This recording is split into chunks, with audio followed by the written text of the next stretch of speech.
We'd have to chop my leg off. Okay.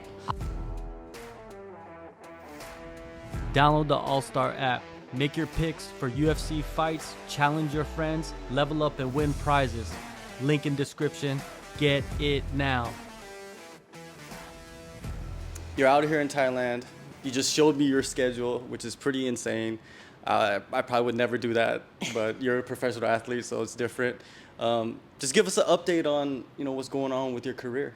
Yeah, so I took the past year off, and so this past year I had the opportunity to buy a couple properties in San Diego, Pacific Beach area.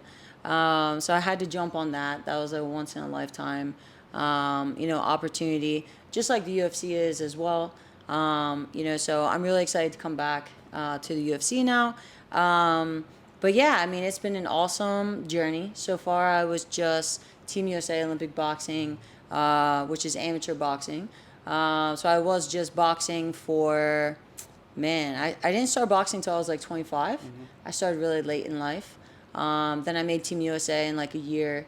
And then I was on the team as the reigning national champion for 4 years. While I was on Team USA, I got to go to continental championships. I was the reigning champ for that for 4 years in a row. And then, of course, on Team USA, like we go to a lot of not just international tournaments, but we also stay very active nationally. So like the National Golden Gloves and PALs and all different types of tournaments like Ringside World Championships. So I was the reigning national champ and the reigning champ for all of those competitions as well. So it was a really cool journey. I went from just being like a ball sport athlete. So like basketball, soccer, baseball, field hockey. I also did triathlons, professional mountain biking. I did it all. And then in college, I played field hockey, basketball, track. I did heptathlon and track. So I was always very active since I was like 6 years old, but never fighting. So then I didn't, discover boxing until 25. Stuck with boxing till probably like early 30s. And then I was really hoping that my weight class was going to be added in the 2016 Olympic Games, but it wasn't. I was really bummed out because, I was determined to get Olympic gold medal. But my weight class wasn't added, so that's when I made the decision to cross over to MMA. So then I crossed over to MMA. I really wanted to make a journey out of it and be a student of the game. I didn't want to just jump in and not be a true martial artist and only know just boxing. I really wanted to dig deep into jiu-jitsu. I wanted to put the gi on. That's what I did my first year. I put the gi on. I trained like 4 to 5 hours a day, jiu-jitsu, up at King's MMA up in Orange County. And in like 4 or 5 months, I went to the IBJFF World Championship. I won gold there.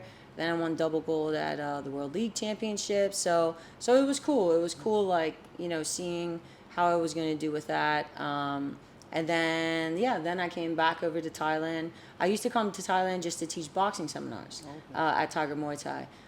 So that's what introduced me to Thailand, was coming out here to teach boxing seminars. And then I was like, man, when I cross over to MMA someday, I definitely want to come back, So for probably like two or 3 years, I was coming out here just for boxing. I was actually training with Master Yod. Master Yod and we had fire mitt work. We'd have crowds of like 30 people watching us do mitt work. Like we were fire, lightning fast. So that was really fun. And then, so then after I focused on jiu-jitsu, won the medals with jiu-jitsu, I was like, okay, I want to come back to Thailand, and now I'll get into kicking. So then I came to Thailand, and then after I was out here for, it was Izzy's actually first UFC fight. So I came out here for a couple months, and then Coach Eugene from City Boxing was like, hey, come over and do Izzy's camp with us. So I went over to City Kickboxing, and that was kind of like my first like awakening to like, wow, okay, wrestling, kicking, trying to put everything together, Then after that, when I went back, I was training with Alliance MMA in San Diego, trying to get my wrestling game. And then of course the MMA journey comes with injuries, so you'll be going strong for like 2 years, and then a training partner pops your elbow off, you tear your UCL, and now you're out 8 months. And then you get back into it, and then you'll train good for like 2 years, and then you'll pop your knee. Like it just comes with the territory. You'll go to the gym and you'll be like, oh, where's Jeremy at? Whatever. Oh, he popped his, this the other day. And then also whenever someone disappears, they got injured. But that just comes with the game.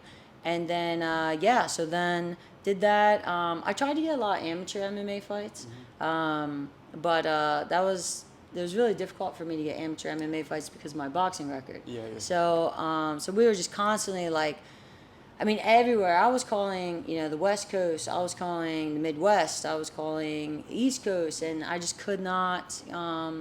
We would get girls that would say yes, and then I think their coach maybe would research my background, and then 2 weeks later they'd say no, and then we're just like, So I didn't get the luxury to, and I really think it's a luxury, to, get my feet wet, how I think you should. I think that as an amateur in MMA, you should, be throwing kicks with shin pads on and trying things out and trying this out and in a fight. And then, maybe you're taking this off and, so kind of just working your way up. But so after everybody was rejecting the fights, that's when I was like, oh, shoot, because I was already getting calls from the bigger fighting agencies, and I was just like, I'm going to be going straight into the big leagues, and I was just like, man, I'm like, all right. I did the same thing with boxing, with boxing, I think I was boxing for like a week, and I called the Olympic Training Center. I'm like, hey, how do you make Team USA? And they're like, oh, you have to win nationals. Okay,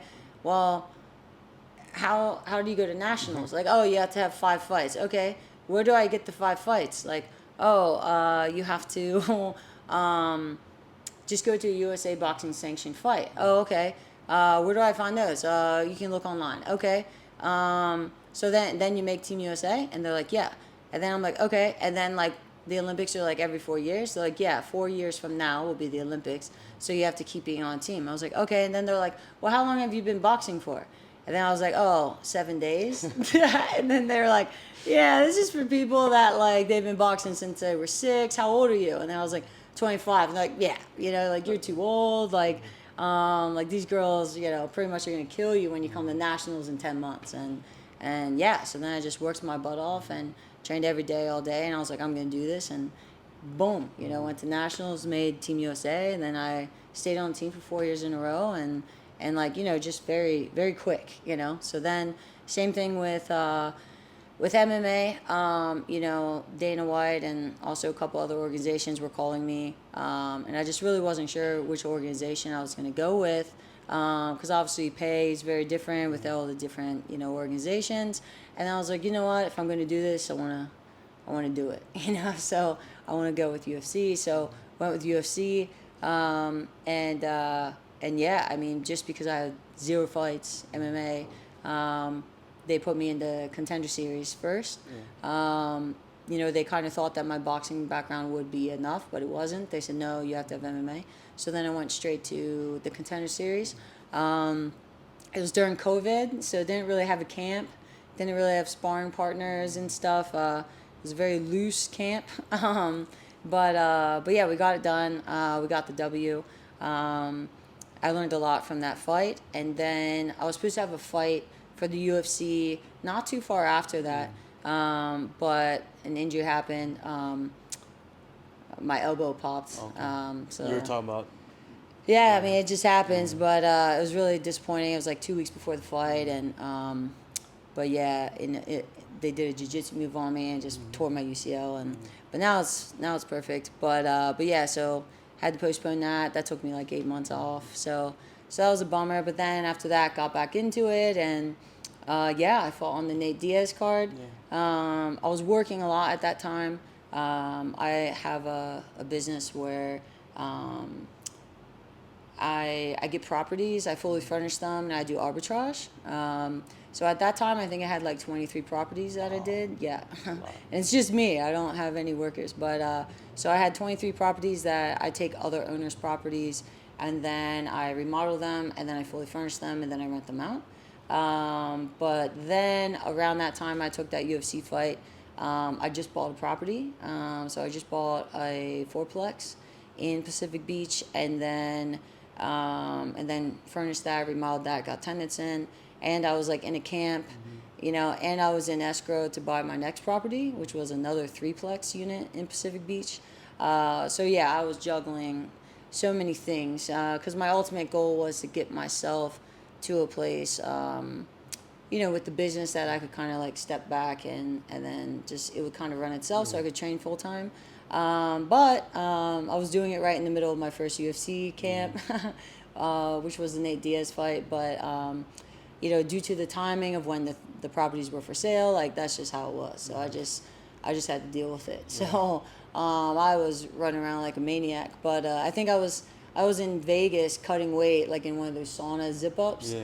And as I'm like doing that, it was my birthday as well. September 8th was my birthday. So I'm like cutting weight on the phone with escrow, and like people were like, "Happy birthday!" I'm like, just like, what? Just all over the place. Yeah, but I'm used to that. I love juggling multiple things. I'm not somebody that can play like video games and like take naps and just like rest all day. Like I have to be like accomplishing something or seeing something grow or making something. Like I have to, or training, as many times as possible. So yeah, so it was cool. It was a cool experience. And then Daniel's like, "Hey, do you want to be on the biggest card of the year and of the decade, whatever?"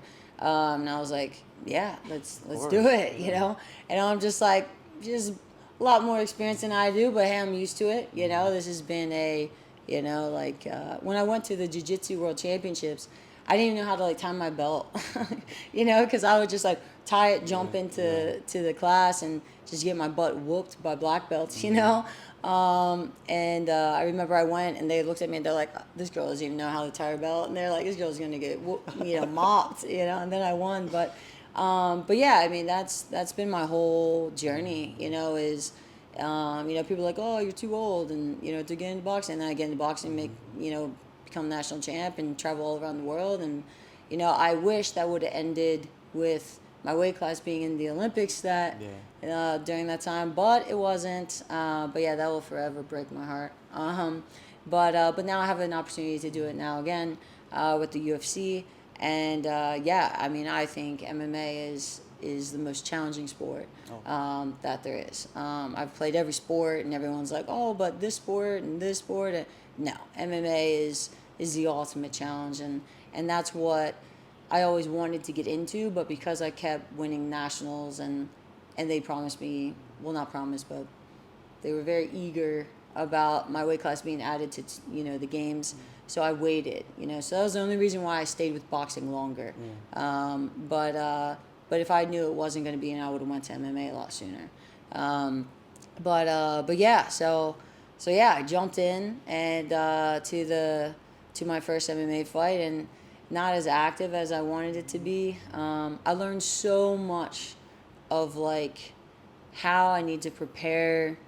I need more sparring. I need to get hit in the face more. I need to stick to my roots of boxing. Like I learned so many lessons, in that fight, and just the preparation for that fight. I learned a lot. But yeah, so I'm excited for the next one. I'm really excited for what I need to work on, what I need to grow in.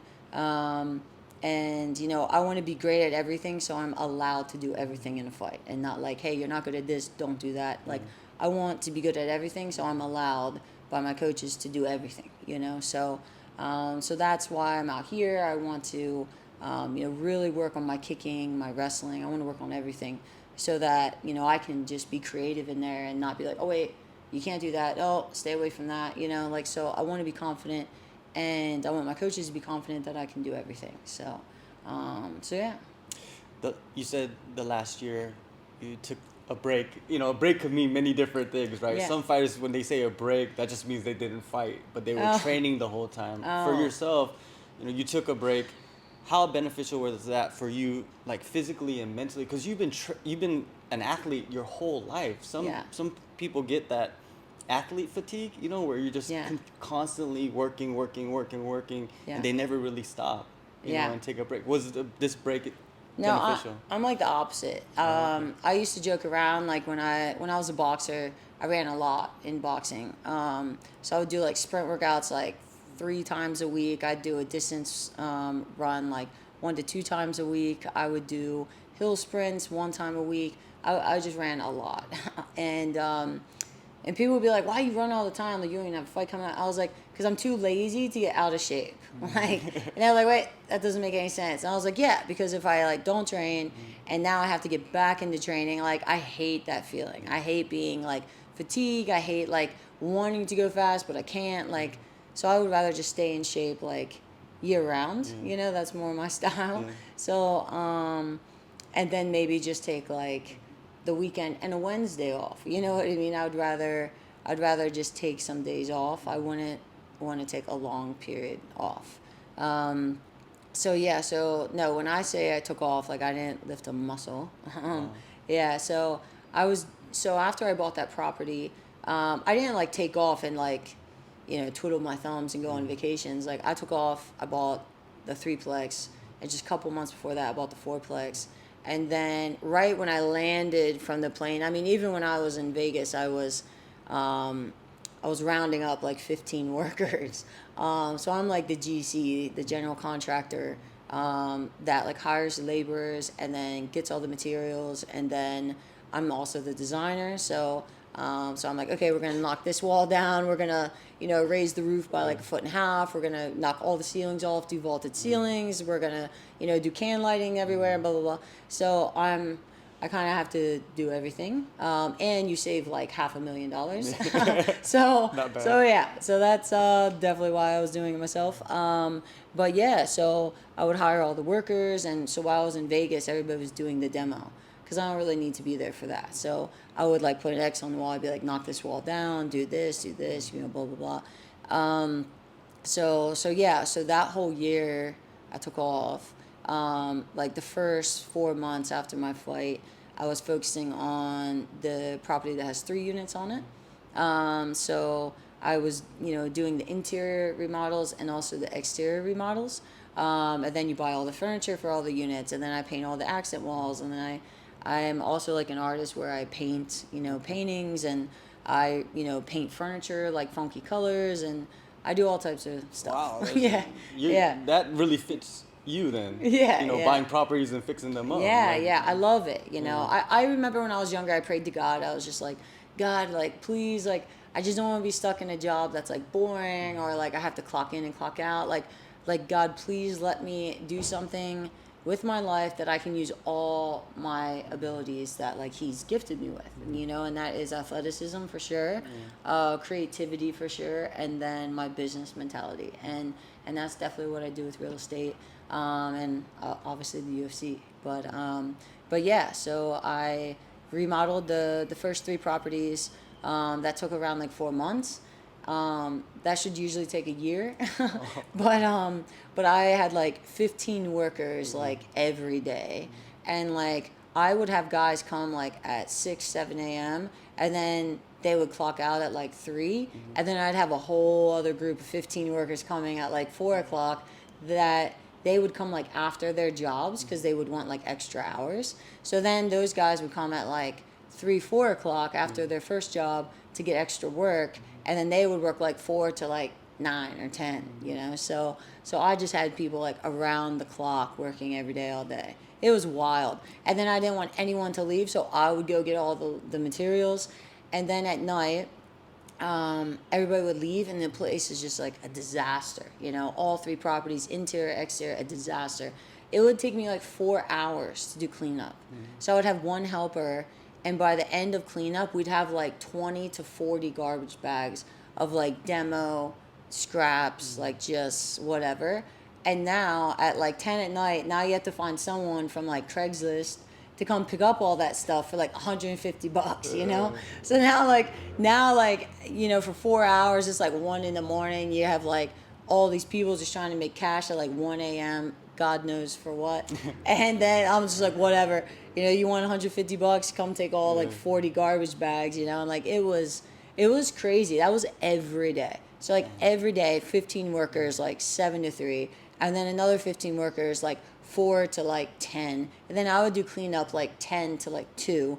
Then you go on Craigslist, like all you have to do is put a post that says like, hey, I need this trash gone now, or by like 7 a.m. And there's like all-nighters on Craigslist that want that money. They'll come with a trailer, throw all 20 to 40 garbage bags in there for $100, and then they're gone, and then by the next morning, everything's all organized. The workers can come in. They're at peace because it's like clean and organized, and now you start all over again, every day. So that probably took 4 months. And like I said, that should have been like maybe like 10 months to 12-month job, and we did it in 4. And then after that, then I took like 1 month off for Christmas, and then and no one saw me. I mean, I was working every day, all day. Wasn't training because I can't leave. If I leave, there's gonna be like a hole in the wall, or like someone's gonna put like something upside down, or like the hot water's gonna be cold and the cold water's gonna be hot. Like something, like stuff's gonna be messed up. So like I have to be there watching, or this guy's gonna be sleeping on the job. This guy didn't show up, whatever, so I have to be there.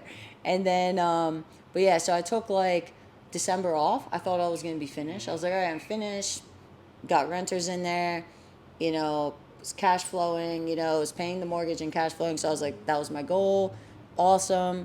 And then, so then I took some time off, visited my family, and then I was like, you know what? I was like, I think I'm going to remodel the first property, I might as well, because I remember I had like 1 or 2 of the 3 units empty, like on that property, because it was around Christmas. So that's like not a good time for rentals. And I do midterm rentals, which is like 3 to 6 months. So I was just like, you know what? I'm like, I have 2 units empty. I'm going to remodel the whole place. So I remember I like bribed 2 of my tenants that were living there. And I was like, hey, I'll give you guys like $500 if you go live in one of my other units that's empty, so that the whole property can be empty, so I can just remodel everything, And they were like, yeah, great. So they moved to my other properties. I gave them $500, and then we just demolished like everything. Like I built like 2 bathroom additions. I did like another addition. I made a whole new unit.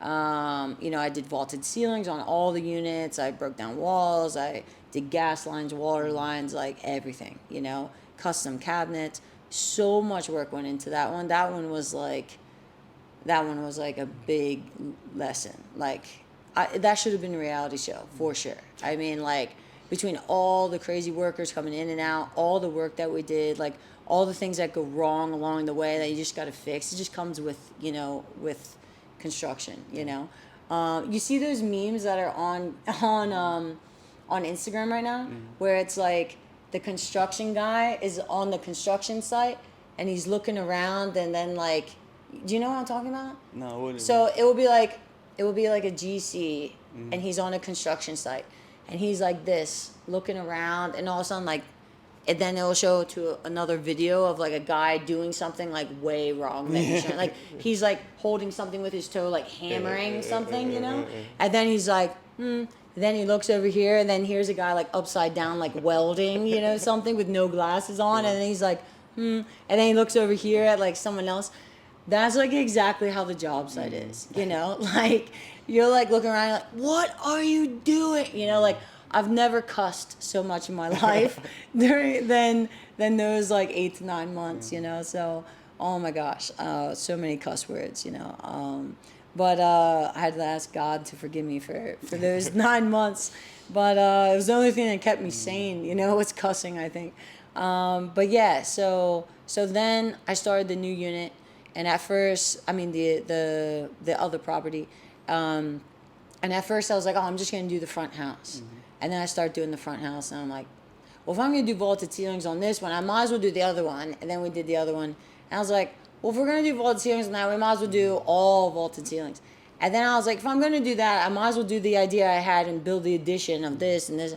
And then it just, the whole property became a construction zone. And I mean, every day there was like, the whole driveway was like a huge pile of construction debris needing to get out of there, So like just dump load after dump load after dump load, and just so many materials, so much wood, and I always build like the desks and the pergolas, and like each unit always has their like own private yard.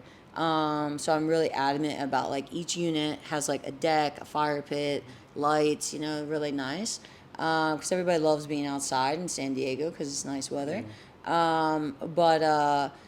But yeah, so just really focusing on that, and that took like 4 months, and that definitely should have taken like a year and a half. So it was a lot. The passion you speak about fighting is the same passion Yeah. that's hear from you about your other real estate, real estate investor, right, basically, and a contractor and whatever else you had to be for that time. So you must be in a more comfortable place now since you're here in Thailand and you're working hard. Like, what is your focus? Who are you working with, and like, what is your focus right now? Are you talking about MMA stuff? Yeah, Yeah. So yeah, I've been training all around.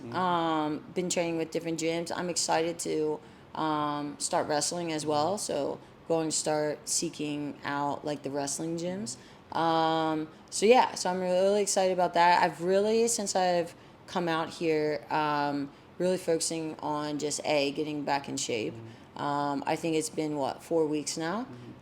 So like week 1, I always keep a calendar, So I always keep a calendar, and week 1 was like I was training like 2 times a day, 1 to 2 times a day, mainly like 2 times a day for the week 1. And then week 2, it was always 2 times a day. And then I tried to do 3, like 1 time that week. And then like the 3rd week, I was doing 3 times a day. And then I hit a wall. I was just like, by the end of the week, I was just like, oh, I'm like, I was hurting. Like I slept like 3 days in a row, Thank goodness it was the weekend. And then, so now then the 4th week was 3 days in a row, which was last week. And now this week, 3 days. 3 a days. Sorry, not 3 days in a row. 3 a days. Training 3 times a day. So this week will be training 3 times a day. And then next week will be training 3 times a day as well. I would say this is the first week that I finally feel strong at training 3 times a day. Last week I felt like a little bit like, just trying to keep up. You know what I mean? Just trying to get to the end of the session, And then this week is like the first week. I know it's only Wednesday. But I feel like, okay, I can last the whole round, and now I can actually like take it to the next level and add some more movements and things like that. So, and now next week, I feel like I finally now can start now putting things together. So not only am I doing kicking and boxing, but now I can start doing wrestling and jiu-jitsu, and then just having my brain being present because I'm not so dead and exhausted. So I feel like it took me 4 weeks to get to that. So after taking a year off, no training, once in a blue moon, I would do like F45. Like at Christmas, I was like, all right, I'm going to, start just getting in shape again. So I like doing like F45 type stuff, like the functional training for like 45 minutes. Kind of like here, how Unit 27, they have that, and also like Tiger, like how they have the combat conditioning. So classes like that. So I'd like to do that first to get in shape, so that then when I do kick a pad or wrestle, like my arm doesn't just pop off and break, I like to like get all, strong again. So that's kind of where I'm at now here in Thailand. Has the UFC been reaching out the whole time? So how they are is they kind of know, first I only had 1 fight, it's not like I'm like in the mix, too much. And I think, he's pretty laid back with like, okay, obviously I'm not just playing video games or whatever. I was really working. But yeah, so with the UFC, it's kind of like you kind of just let them know like when you're ready, especially when you're a newbie like I am. So once I kind of get back in the swing of things, and now I feel in shape. Now I feel like I can finally start training MMA. Once I do that and get in the groove, then go back home and then get a team together, get in the groove when I go back home. And once I feel a good groove, then I can reach out and be like, hey, ready for a fight, and then they would probably give you like 2 months, you know. So first it's about making sure that you just feel fit, make sure you get back in the groove of everything, just feel, you know, it all coming together, and then just making sure, you know, you have the camp, you know, that you have the sparring partners, you have the drill partners, you have the coaches on board. I found that that's very important to make sure you have first before being like, hey, give me a fight. So I learned my lesson on that. But yeah. So basically, this is kind of like stage one Yeah, of your comeback. exactly. Yeah. Okay. Yeah. And no better place to do it, right? Yeah. In Phuket. Oh, I love it here. Yeah. And I love it. Next time I just want to find out how I can bring my dog here. Yeah. So if someone can give me an outline of that, I'll be back here a lot more. But yeah, I want to bring my dog here. Then I don't have to be like, is she all right? Who has her now? This and this not. But yeah, I love it out here. You know, I love that, you know, there's all the healthy meal prep places. Yeah. I mean, Everything. where can you eat for like 200 baht? That's like $5 and like 50 cents. Some change, yeah. You know, like in San Diego, like that same meal would be like $18 to $22. That's insane. Yeah, 22. So $22 or $5. And you're just like, what? And then I'm like staying in like a penthouse, you know, that has like a room that this penthouse pool is on the top, like gym, sauna's like, I mean, not sauna, but like all the stuff here. And I'm just like paying like nothing, you know. So yeah, compared to a lot of places around the world with the same scenery and yeah. everything. And now San Diego just got voted as the most expensive place to live in the USA. That's crazy. More expensive than New York, more that's good expensive for than you. LA. I know. Good for me, yeah. But my situation is people will come to San Diego and they'll be like, oh, I'm looking to spend like $5 on rent. You know, I'm just exaggerating. Yeah. But you're like, that's how much it is in like New Hampshire, you know, like not San Diego. So you get people traveling and then they're just like totally delusional of what rent is at the beach in San Diego. I just want to send them like the video that's like, you know, this is like a news reporter reporting like San Diego is now the most expensive place to live in, you know, in the US, and just like forward them that, you know? So when they're like, I'm looking for a place that's under $1,000, like, nothing in San Diego, you know? So sometimes you get like a lot of people that they just don't understand like the rent in San Diego is that much, you know? So it's getting outrageous out there in some places in the world. Not even just the US, but in the world, like the prices are crazy. During your time away, there was all these talks about the featherweight division. It's gone. Amanda Nunes retired. She retired with the division. But it seems like it's not, right? Like, yeah, no, it's still going. I mean, it's another weight class for females. So yeah, of course, there's 50,000 more male fighters, you know, than women. But there are tons of women that weight class, you know. So if you wanted to add more, you could. You just have to go find them. You know, there's a lot in other fighting organizations. For sure. So there's a lot of girls at that weight class out there. You know, just bring them in. You know, so yeah, there might not be as many as the 35 weight class. Well, of course, because girls are small. You know, so there's 50,000 small chicks, you know.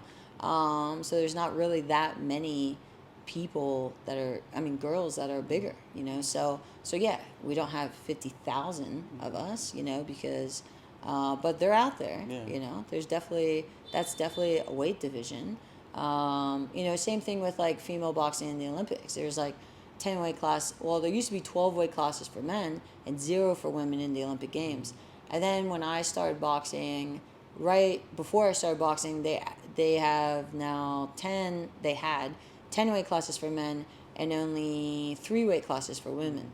Then when I started boxing, that's when they said, hey, we're going to add 2 more weight classes. It's going to be your weight class. And this, I can't remember if it was going to be, I think heavyweight class. Yeah, heavyweight. So they were going to do that. But then they didn't. And then they're like, oh, the next Olympics, we're definitely going to add the weight class. But, which is another 4 years. But anyway, it's like the same thing kind of with this. It's like, it's a growing sport. MMA's growing. So more girls are doing it. But there's always going to be way more of the lighter divisions, just because women are usually smaller. I'm not small, but most women are smaller, shorter, smaller. So yeah, but there still is definitely a weight division for featherweight, for sure. For sure, you should always keep it. So it keeps growing and keeps adding more and stuff like that, for sure. Yeah, it completely makes sense. You know what I mean? It's like, you know, like you said, it's like heavyweight. You know what I mean? There's not Yeah. as many heavyweights Exactly. as lightweight. Because, you know, in the men's divisions, lightweight is the beauty division or whatever you want to call it. Exactly. So you it's know, like, look at heavyweight. You can't be like, oh, look how much slower those guys are compared to the 135 or 145 guys. It's like, well, the heavyweight is a different weight division. Yeah. You know? Yes. It's obvious. So, yeah. It's obvious. So similar to 145, but 145 girls are still fast, powerful, you know, as you saw from Amanda Nunes and a lot of others. For sure. You know, yeah, it's a great weight division. There's just not as many. And yeah, it's still a growing sport. Would you ever consider, like, you know, you've probably been asked this before, but like now, would you ever consider going down to 135? We'd have to chop my leg off. Okay, I went to, there's this training, it's called the Training Lab. It's in Orange County. Yeah. So tons of the UFC guys train there. Mark Munoz is the one? Mark Huh? Munoz? Is he the coach still at Training Lab? No, it's TJ Dillashaw and all them, yeah, right? TJ Okay. goes there, yeah. But I can't remember the guy's name. Really nice Christian guy. But yeah, so I remember I called him and I was like, hey, I know you guys are the best. Like, I want to see if I can even get to 145, you know, because I'm 6 foot tall, and I fought on Team USA at 152, but we had to keep 152 for 7 days straight, because you fight like for a week straight, and then, you know, you fight, you win, okay, you weigh in, and then you fight that same day, and then you win, and then you go on. And now you weigh in the next day and you fight again. Man. Yeah. So that's like all week. And then all the way up to the championship fight. And I would always win, you know, those tournaments. So, you know, you're fighting like 4 to 5 times in a week, weighing in 4 to 5 times. So the weight class that I had to fight in, it was 152. Back when I was a boxer, I was a little bit lighter because I wasn't like wrestling. Wrestling and doing jiu-jitsu got me a little bit more muscular. It got me like buffer. But when I was a boxer, I was running all the time. I was a little bit more leaner. So back then I was walking around at like, my like fat weight was like 163. And then, so my fat weight was like 163. My like fit weight was like 159, 160. And then I fought at 152. So you had to walk around your weight a little bit closer, right? Now that I wrestle, I got a little bit more muscular doing the MMA. Now I walk around like, if I'm in shape and like lean, 167. If I'm doing more like groundwork and like maybe not as much cardio, I could weigh up to like 169, 170. But normally I walk around like 167. I'm curious of what I am now. I haven't weighed myself in like a year. Okay. So usually I weigh myself every single day. But because I wasn't training, I was like, I'm not weighing myself, you know? But you're in like tremendous shape though already. Like when I saw you last week or 2 weeks ago, Yeah. I was like, she hasn't been off for a Yeah, year. that's Come what on. everybody Yeah, that's thinks. what probably everybody thinks. But what's crazy is like what my body looked like 4 weeks ago to now, to me, I feel like is way different. Like, I don't know if you can tell a difference, but like I can tell a difference. You can like, feel it, you know what I mean? Yeah, You can yeah. feel it in But like yourself, I can so. see it, like my shoulders will start to kind of Okay. round right there, Yeah. and then like my traps becoming more. I'll start to get more striations right here. What else? Do you see it in your face as well? Like Yeah, like I'll start to get yeah, like cut yeah. there. The Let's see. jawline starts coming in, you know. And then It's my nice. thighs. Okay. That's when I see it. My thighs, my like muffins on my back, you know. Oh, So yeah, the yeah, muffins yeah, go down a little yeah. bit more. My thighs will go down a little bit more. I'll get more definition there. But, cause yeah, I'll be like, sometimes I'll look in the mirror and I'll be like, I look exactly the same, you know? And I'm like, man, nothing's even happening. I look exactly the same. But then I'll like roll my spandex shorts down and I'm like, I thought I was way too fat like 2 weeks ago to roll them. I would like pull them up higher, you know? Oh, yeah. So I was like, if I'm rolling them, that I'm definitely losing weight, you know? Okay. Like I only know by like the clothes I, you know, feel comfortable wearing. I'm like, oh, 2 weeks ago I wouldn't have worn that shirt, but like now I am. So I know I'm like losing weight. But I I know how you feel about the, certain clothes. Yeah. You only wear when you Yeah. slip down a little bit Yeah. because it just fits right at that weight. Yeah. And I'm a man and I know that. You know what I mean? Like Yeah. there's certain clothes, like if I'm like fat, walk around fat, I will never wear that shirt Yeah. because it just doesn't fit. But so best case scenario for you then is when would you return to the octagon? Again, I don't like force that.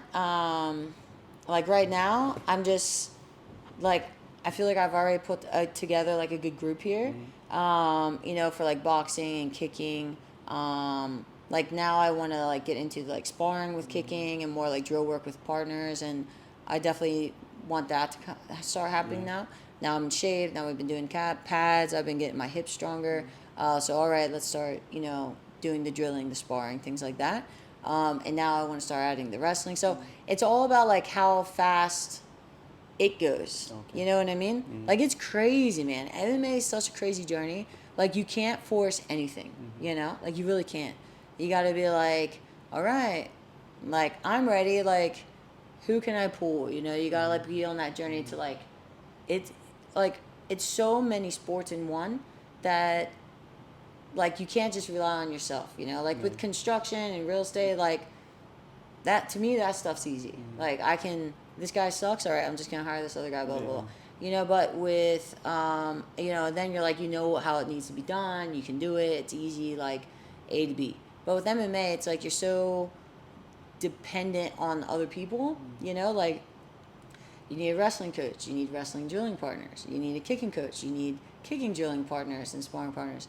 Then you need jiu-jitsu. You need jiu-jitsu drilling partners. And you need a jiu-jitsu coach. And then, that's a lot that you're rounding up. And then sometimes you'll have like a jiu-jitsu coach or a kicking coach that does no MMA. So now you need someone to like put it all together, So then you're like, all right, who's going to put it all together, And then you try to do it. Then you got to do conditioning. But then you don't want to be doing too much conditioning because then this muscle and this muscle hurts and now you can't kick. And now, you know what I mean? So it's like this crazy balance that you have to find.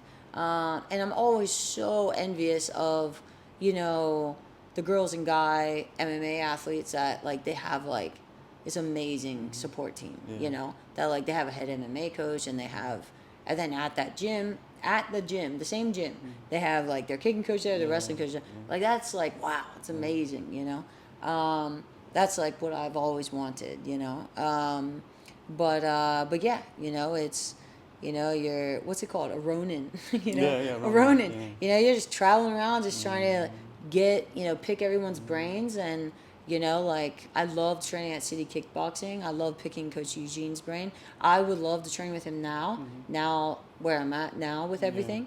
Because I trained with him like when I first started. So I would love to train with him now and take in that knowledge. And then, but yeah, it's just learning from like the best and putting it together. And then like when you're in your hometown, like just really finding that group, So I'm excited now that I don't have to work like 24/7 like I was before. I'm excited that when I go back, I don't have to like go to MMA training and then leave MMA training on the phone and like working. Now I can like finish MMA training and then be like, hey, you want to drill a little bit more? Hey, you want to meet tomorrow to, So I'm excited to go back and kind of have this new, not outlook, but new opportunity now, or the ability to now do how I always wanted to do it. I just couldn't because I was building a business. I was working all the time. You know what I mean? Like it wasn't that I didn't want to hang out with people or, or stay after training. It was like I had to get back and do construction like 3 hours before the next training or whatever, and then my weekend, like it's not that I didn't want to train extra on the weekend. It was I had to work every day, all day. I built a very successful business by myself, from nothing, so so it was a lot of work, so I'm excited now this, just put it all together here, get in shape, feel solid, feel confident, go back and just, find, all the people and the groups and the good support network and just be like, and just be more present. And now I'll be like, all right, and just really open my eyes of, it might not be somebody that's in the pro class. It might be a great high school wrestler that is taking jiu-jitsu but I need to like ask around, like, hey, like, do you have any great high school wrestlers like that take your jiu-jitsu class, and just really find like that team. You know, it's very crucial. Yeah, it's good to see that, you know, you're taking it, so to say, slow for your return to make everything just perfect, because you see it in sports all the time, not even in fighting, just in sports, where they just rush back in. Yeah. And it's almost like they're forced to by the media or whatever, you know, like even maybe their coaches are saying that they need to get back but you're not. You're going to take it slow and get everything ready, and I'm looking forward to seeing the new version of you, because you know, like when you made your debut, now people only remember you for that, right? And you kind of went quiet. Yeah. And you haven't really done any interviews. And there was nothing like that. That debut was like the most boring fight ever, you know? So like nothing happened. I mean, for 4 minutes, she held me in one position, you know? Yeah. So it was just like the most boring thing ever. None of my abilities or skills were showcased at all. And then, you know, then the boxing, I was so rusty because we never were doing boxing. You know what I mean? So then my boxing was rusty. So it didn't show who I was at all, you know? And then you get that pressure of like, you know, not coaches trying to pressure you to start, but you pressuring yourself that you have to start or your coaches will be disappointed, right? And it's, you gotta like get past all that stuff. You gotta be like, look, like, let's be real here. Like, I had these opportunities with real estate. I have to take it. Obviously, I'm not lazy. I had to take these opportunities. These set me up for the rest of my life. And on top of those 7, I had another, you know, 13. So now I have 20 total. So you just kind of have to, whatever the universe kind of brings you, you know, whatever God has in store for you, you got to take it as it comes. You know, I couldn't be like, God, can you have these properties? Could you have just had his mom pass away at a later time so that these properties could be on sale next year? Like, no, the lady passed away. They were in a trust. They had to sell them right away, you know, and I had the opportunity to get the first opportunity to buy them. So I had to take it, you know, and if people understand it, then they understand it. If they don't, you know, it's just like, if you know who I am, you know I'm not lazy. You know I'm not running away from MMA. It was an opportunity I had to take, you know. So sometimes you get, I think people get fearful of what other people think. And it's like, I don't give a shit, you know. It's like, you want to sit, if you know who I am, you know I'm not lazy. You know I'm not scared to get into the octagon. I had like 0 MMA fights, and I got in the octagon with like one of the toughest chicks under the Nate Diaz card. Obviously, I'm not afraid, you know. I jumped into buying 2 multi-million-dollar properties. I'm not afraid of risk, you know.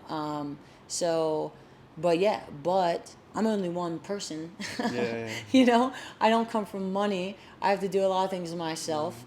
And man, like, you can only do so much. I wish I had 3 of me. If I had 3 of me, I'd be like, all right, Danyelle, you're going to go work on all the properties. All right, Danyelle, you're going to be doing like all the fighting, the training, all this. And Danyelle, you're just going to be doing like all the stuff so that we can keep flowing smoothly, right? You really need 3. And, you know, it's like some people are like, oh, I wish I had an assistant. I wish I had to work it. Nope, I just want 3 of me. If I had 3 of me, I'd be fucking killing it, you know? You could trust yourself. Assistant, you know? Assistant, I'm going to have to be doing the same amount of work. I'm going to be like, you have to do this. Did you do this? Did you? You forgot to do this. I told you that, you know, like, no, I want 3 of me, you know? But yeah, it's wild. Yeah, your journey, you know, from a young kid to now in your athletic career, it's been very impressive, you know what I mean? And I just can't wait to see you fight again, because, you know, you have such a great background with the boxing, and I feel like if you can incorporate the boxing into your MMA and land those power shots on these girls, it's gonna be some problems for a lot of these girls. Yeah, absolutely. It's all about just mixing it all up, you know? That fight, there's no mix-up. It was just like boxing, but then we didn't even work on boxing. And so it was just, I learned so much, you know, and now I know what the recipe is, and now I'm just seeking the people to give it to me, you know? Like, I know what needs to be done. I know what the recipe is. Now I'm just seeking, you know, like, let's just put it together, you know? So So yeah, I'm really, really excited about it. Thank you so much for taking the time. Yeah, and thank you. enjoy the rest of your camp, I guess. Yeah, You know. yeah. Here. My pre-camp of finding a camp, Yeah. and then getting into camp, and then my fight. Yeah. There you go.